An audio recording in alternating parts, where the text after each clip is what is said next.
Paralympian swimming champion Ellie Simmonds has revealed exactly who she wants to see lifting the Strictly Come Dancing glitterball trophy this year, and reflected on how her own stint on the show in 2022 transformed her life. The five-time Paralympic gold medalist, 31, says there is only one winner in her eyes as the BBC competition heads towards its grand final. "There's one person, and one person only, I want to see lift that glitterball," Ellie tells the Mirror. "I'm rooting for Karen Carney. That's who I'm getting all my mates to vote for at weekends. She's just incredible." Ellie, who dazzled on the Strictly dance floor in 2022 with professional partner Nikita Kuzmin, says she feels a special connection to the former England footballer's journey from elite sport to primetime ballroom. "She's a top sportswoman, which is obviously close to my heart, and to make that transition from football to dancing look so easy, what she's doing with Carlos Gu is phenomenal," Ellie says. "I'd love to see her lift that glitterball." But while Karen is her pick for the win, Ellie is equally invested in the fortunes of her former pro partner Nikita, who recently survived the dreaded dance-off with his celebrity partner this year, theater star Amber Davies.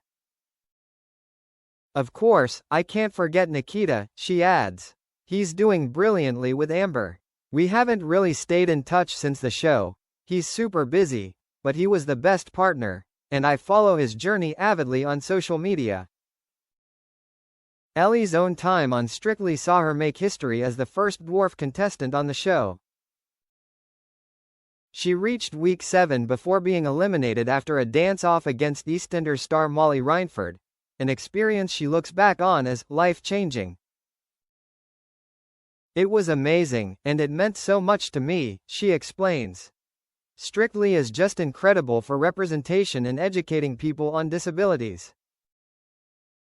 She points to last year's appearance by blind comedian Chris McCausland and his professional partner Diane Buswell as another powerful example of how the show challenges perceptions. "What Chris McCausland did last year was phenomenal," Ellie says.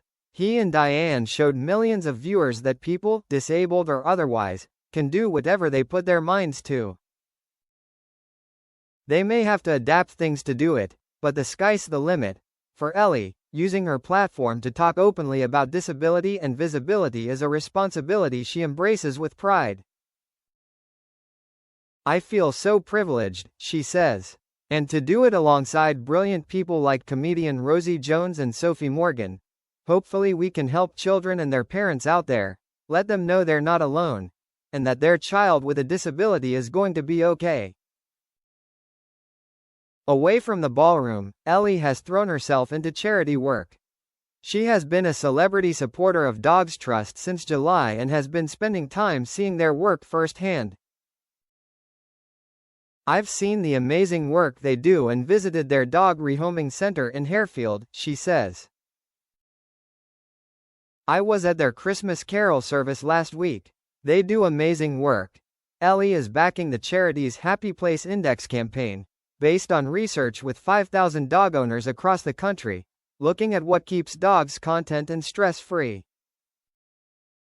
"It's about making sure they're okay," she explains.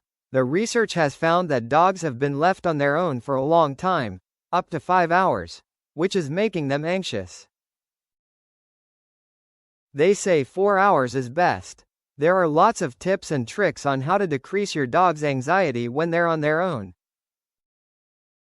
Inspired by what she has seen, Ellie is now preparing to open her own home to a four-legged friend in the new year, starting with fostering.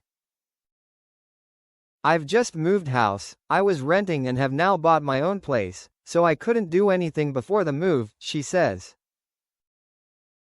"You can adopt or foster, and that could be for a week, a month, but it gets them away from kennels and used to living in a loving home. Before that, however, there is Christmas to deal with, and Ellie admits she is not exactly ahead of schedule. "I'm a disaster, I've done no Christmas shopping and I only put my tree up last night," she laughs. But I am starting to feel festive, and I'll be spending the day up in Birmingham with my family. I can't wait. Then next year, hopefully I'll be welcoming a little four-legged friend home for cuddles. Quote,